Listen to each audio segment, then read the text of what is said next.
పాకిస్తాన్ బయట కంట్రీస్ తో వార్స్ చేయటం మనం వింటూనే ఉంటాం. ఇండియాలో అయితే కశ్మీర్ కోసం ఏదో ఒక ఇన్సిడెంట్ జరుగుతానే ఉంది. కానీ పాకిస్తాన్ లోని కొంతమంది రెబల్స్ వార్స్ చేస్తున్నారు అని ఎంతమందికి తెలుసు? బలోచిస్తాన్ లిబరేషన్ ఆర్మీ ఈ పేరు ఎప్పుడైనా విన్నారా? ఇది చాలా వైరల్ అవుతుంది ఇప్పుడు. ఎందుకంటే వీళ్ళు పాకిస్తాన్ లో ఒక రన్నింగ్ రైల్వే ట్రాక్ మీద ఉన్న ట్రైన్ ని హైజాక్ చేశారు. అసలు వీళ్ళు హైజాక్ ఎందుకు చేశారు అండ్ ఈ ఆర్మీ ఏంటి? బలోచిస్తాన్ అనే place Pakistan south west part Afghanistan లో ఉంటుంది. పాకిస్తాన్ లో ఉండే ల్యాండ్ లో 44% బలోచిస్తాన్ దే. బలోచిస్తాన్ ని ఒక సపరేట్ స్టేట్ గా చేయాలి అనేది వీళ్ళ మెయిన్ టార్గెట్. అందుకని వీళ్ళు ఈ గ్రూప్ ని క్రియేట్ చేశారు ఒక ఆర్మీగా. ఇంకా వీళ్ళు కొంత గ్రూప్స్ అండ్ సివిలియన్స్ మీద అటాక్ కూడా చేశారు. లాస్ట్ నవంబర్ వీళ్ళు వాళ్ళ స్టేట్ లోనే ఒక బాంబ్ బ్లాస్ట్ క్రియేట్ చేశారు. దాంట్లో ఒక 26 మెంబర్స్ చనిపోయారు అండ్ 62 మెంబర్స్ ఇంజ్యూర్ అయ్యారు. ఇది జరిగింది quota railway station Balochistan capital లోనే. మార్చ్ 11th జఫార్ ఎక్స్ప్రెస్ అనే ట్రైన్ ని హైజాక్ చేయడానికి ప్లాన్ చేశారు బలోచిస్తాన్ లిబరేషన్ ఆర్మీ. ఈ ట్రైన్ లో టోటల్ 9 బోగీస్ ఉన్నాయి అండ్ 400 మెంబర్స్ ప్యాసింజర్స్ ఉన్నారు. ఇది క్విటా నుంచి పెషావర్ కి వెళ్తుంది. వీళ్ళు ట్రాక్ మీద ఒక బాంబ్ ని పెట్టారు అండ్ పేల్చేశారు. సో ఆ ట్రైన్ ఆ ట్రాక్ మీద వెళ్తూ ఒక టనల్ దగ్గర ఆగేట్టుగా చూశారు అండ్ ఇది ప్లాన్ గా చేసుకున్నారు.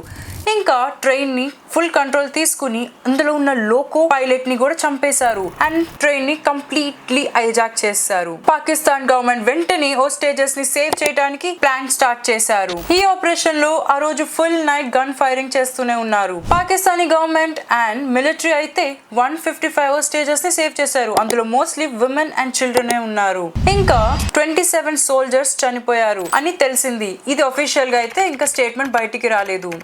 బలోచిస్తాన్ లిబరేషన్ ఆర్మీ ఈ ట్రైన్ ని హైజాక్ చేయడానికి మెయిన్ రీజన్ ఏంటంటే వాళ్ళలో కొంతమందిని పాకిస్తాన్ గవర్నమెంట్ అరెస్ట్ చేసి జైల్లో పెట్టారు. సో వాళ్ళని రిలీజ్ చేయడానికి డిమాండ్ చేస్తున్నారు.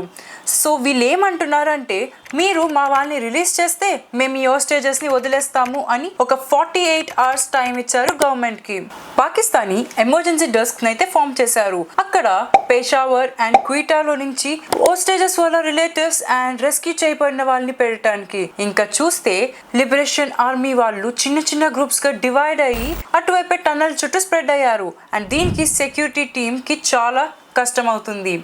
ఇంకా చూస్తే వాళ్ళు ఇంకా హోస్టేజెస్ ని తీసుకుని అక్కడే మౌంటైన్ దగ్గరికి వెళ్ళుండొచ్చు అని మిలిటరీ ఫోర్సెస్ చెప్తున్నారు.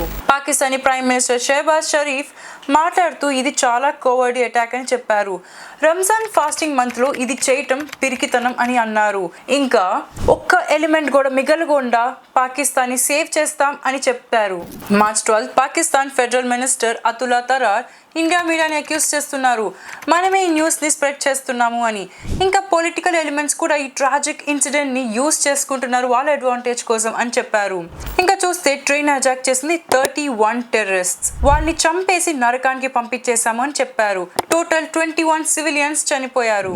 ఇంకా చూస్తే ఈ ఆపరేషన్ ఎండ్కి వచ్చింది. కానీ ఇంకా మౌంటైన్ దగ్గర సర్చ్ చేస్తున్నారు ఇంకెవరైనా దొరుకుతారేమో అని. మార్చ్ 13 పాకిస్తాన్ ప్రైమ్ మినిస్టర్ క్వటాని విజిట్ చేశారు. అసలు రంజాన్ టైంలో ఇలా జరగటం కరెక్ట్ అంటారా? మీ ఒపీనియన్ ఏంటో నాకు కమెంట్ చేసి చెప్పండి.